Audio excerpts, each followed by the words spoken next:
और उसमें क्या होती है, उसमें छोटे छोटे न्यूक्लियस क्या कर रही होती है, ठहर रही होती है। That's why this bond is called electron sea bond. ये इलेक्ट्रॉन का एक समंदर है और जिसमें क्या होती है, जिसमें छोटे छोटे nucleus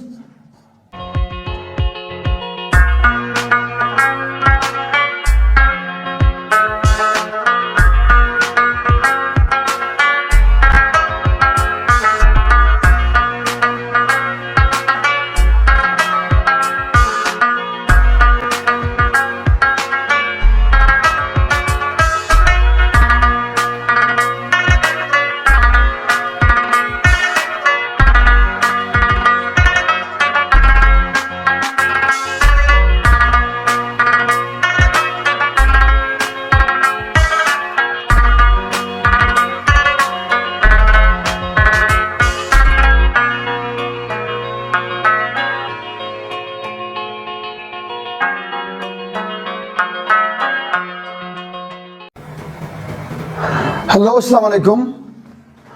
I'm your chemistry instructor, Nur Muhammad, and today we'll discuss another type of chemical bonding, and that is the last type of chemical bonding, the fourth type called as metallic bond. आज हम metallic bond को discuss करेंगे बहुत ही detail के साथ, ठीक है जी, साथ रहिएगा। First, let's define the metallic bond. A chemical bond which is formed between the mobile electrons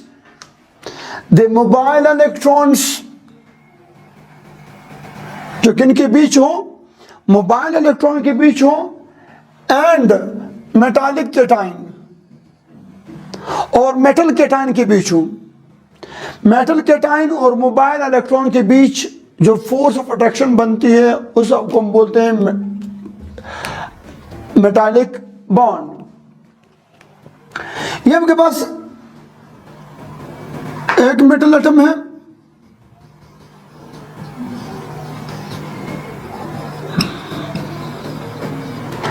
ये दूसरी मेटल एटम है। These two are the metallic atoms. ये हमारे पास मेटालिक एटम्स हैं।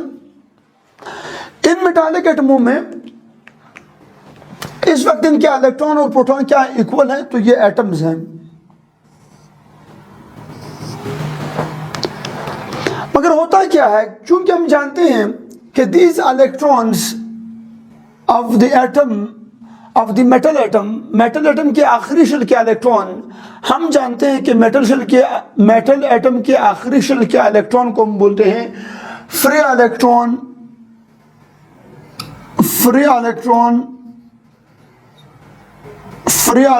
बोलते हैं, मोबाइल इलेक्ट्रॉन बोलते हैं, मोबाइल इलेक्ट्रॉन, या हम इन्हें नाम देते हैं the delocalise electron.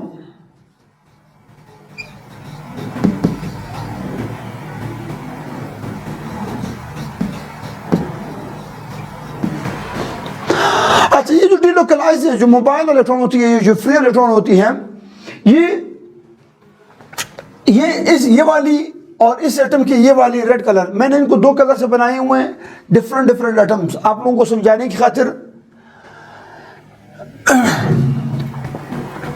Metal atom, हम जानते हैं कि मेटल एटमों की क्या होती है, लो इलेक्ट्रोनेगेटिविटी होती है, हाई इलेक्ट्रोपॉजिटिविटी होती है, तो ये इलेक्ट्रॉन को लूज करती है, इजीली लूज करती हैं, बहुत ही इजीली लूज करती हैं, बहुत ही लो टेम्परेचर वगैरह पर ये इलेक्ट्रॉन को लूज करती हैं। तो जब दो मेटल एटम एक दूसरे के करीब आते हैं, इस एटम का न्यूक्लियस इस एटम के फ्री इलेक्ट्रॉन के साथ और इस एटम का न्यूक्लियस इस एटम के फ्री इलेक्ट्रॉन के साथ एक अट्रैक्शन दिखाती है, जिसकी वजह से ये इलेक्ट्रॉन जो मोबाइल इलेक्ट्रॉन होते हैं इस एटम के, वो यहां से क्या हो जाते हैं, यहां से निकल जाते हैं, रिलीज हो जाते हैं। जब ये इलेक्ट्रॉन यहां से रिलीज हो जाती है तो ये एटम क्या बन जाती है, ये जो एटम होती है कैटायन बन जाती है। एक इलेक्ट्रॉन और इसके पास दूसरा इलेक्ट्रॉन और हम जानते हैं कि मेटल एटम अपनी मोबाइल इलेक्ट्रॉन मुकम्मल निकाल देती है। जब ये निकालती है तो आपके पास क्या बन जाती है, ये आयन बच जाती है। अब हम इसे बोलेंगे मेटल एटम नहीं, now it is called as metal cation. क्या बोलेंगे भैया, metal ion, metal cation, metal ion, metal cation. क्या बन गई भैया, मेटल केटाइन। ये मेटल एटम थी, किस में कन्वर्ट होगी, मेटल केटाइन। अब ये जो आपके पास एटम है ये भी क्या कर लेगी, ये भी अपने इलेक्ट्रॉन को लूज कर लेगी टुवर्ड द अदर एटम। ठीक है जी। जब ये इलेक्ट्रॉन लूज कर लेगी तो क्या हो जाएगा, फ्री इलेक्ट्रॉन है, ये इलेक्ट्रॉन मोबाइल होती है, ये मूव कर रही होती है। तो जब ये मूव करती है तो आपके पास क्या हो जाती है, ये इलेक्ट्रॉन शफल हो जाते हैं। ये देखिए आप चेक कर सकते हैं, आखिरी शेल के इलेक्ट्रॉन, उस एटम के इलेक्ट्रॉन इस साइड पे आ गए, इस एटम के इलेक्ट्रॉन जो थे ब्लैक वाले वो रेड वाले की तरफ आ गई। तो यहां पर आपके पास जो आखिरी शेल था वो क्या हो गया, वो खत्म हो गया। अब वो जो आखिरी शेल है वो खत्म हो गई और अब वो आपके पास जो एटम था मेटल एटम, वो मेटल एटम किस में कन्वर्ट हुआ, मेटल केटाइन में। सो मीन्स दैट कि ये भी मेटल केटाइन बन गई और ये भी मेटल केटाइन बन गई, जिसे हम बोलते हैं मेटल आयंस। अब ये मेटल आयन और इस इलेक्ट्रॉन के बीच और इस मेटल आयन के बीच जो फोर्स ऑफ अट्रैक्शन है, उस फोर्स ऑफ अट्रैक्शन को हम बोलते हैं कौन सा बॉन्ड, कौन सा बॉन्ड, मेटालिक बॉन्ड। कैसे डिफाइन किया है हमने, जरा ऊपर गौर कीजिए। The chemical bond which is formed between the mobile electrons, जो किनके बीच होती है, मोबाइल इलेक्ट्रॉन्स, ये मोबाइल इलेक्ट्रॉन है, लास्ट शेल का electron mobile electron, mobile electron और मेटल केटाइन, ये मेटल केटाइन है मोबाइल इलेक्ट्रॉन के साथ और ये मेटल केटाइन है इन मोबाइल इलेक्ट्रॉन के साथ अट्रैक्शन दिखाती है। सच attraction is called what, the metallic bond. क्या कहलाती है भैया, मेटालिक बॉन्ड कहलाती है। और इसकी वजह से क्या हो जाते हैं, एक मुख्तलिफ सारे मेटल एटम आ जाती है और उनके इलेक्ट्रॉन आ जाते हैं और बाकायदा ये सारा का सारा आपको क्या दिख रहा होता है, इलेक्ट्रॉन की एक सी दिख रही होती है। इस वजह से हम मेटालिक बॉन्ड को दूसरा नाम देते हैं electron sea bond, electron sea bond. Electron की एक समंदर बन जाती है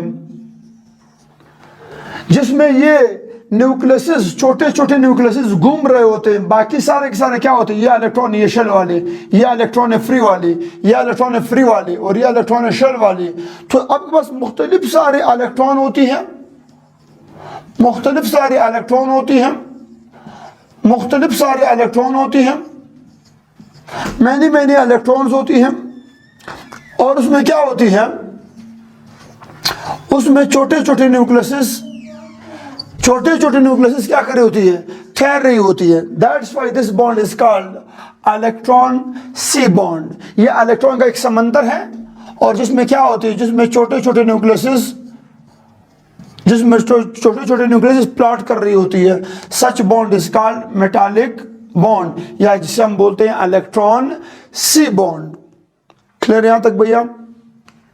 अच्छा, ये तो हो गया हमारे पास मेटालिक बॉन्ड के। मेटालिक बॉन्ड किसके बीच होती है, free electron of one metal and the cation of the other metal have the force of attraction between each other. Such force of attraction is called metallic bond.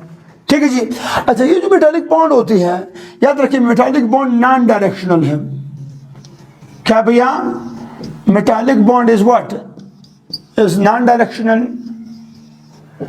ये क्या होती है भैया, ये नॉन डायरेक्शनल होती है, इसकी कोई डायरेक्शन नहीं होती क्योंकि ओवरलैपिंग नहीं होती। जहां पर ओवरलैपिंग होती है वहां पर डायरेक्शन होती है, इसकी डायरेक्शन नहीं होती। और ये आपके पास क्या है, ये एक केमिकल बॉन्ड में हमारे पास एक वीक बॉन्ड के तौर पर अपीयर होती है। It is a weak bond. ठीक है भैया, ये तब लोगों की मेटालिक बॉन्ड। और यहाँ पर हम लोगों ने सारे के सारे केमिकल बॉन्ड के टाइप्स पढ़ ली। हमने पहले आयनिक बॉन्ड पढ़ा, फिर हमने मेटालिक बॉन्ड, कोवेलेंट बॉन्ड पढ़ा, फिर हमने कोऑर्डिनेट कोवेलेंट बॉन्ड पढ़ा, और आज हम जाके हमने क्या पढ़ा, द मेटालिक बॉन्ड।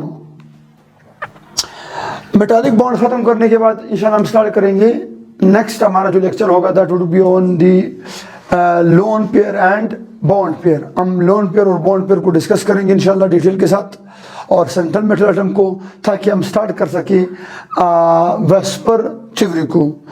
पहली थ्योरी ऑफ दिस चैप्टर हमारे सिलेबस के मुताबिक वेस्पर थ्योरी। मिलते हैं नेक्स्ट लेक्चर में, तब तक के लिए दुआओं में याद रखिएगा, अपना बहुत सारा ख्याल रखिएगा। अल्लाह हाफिज़, द खुदाई पामान।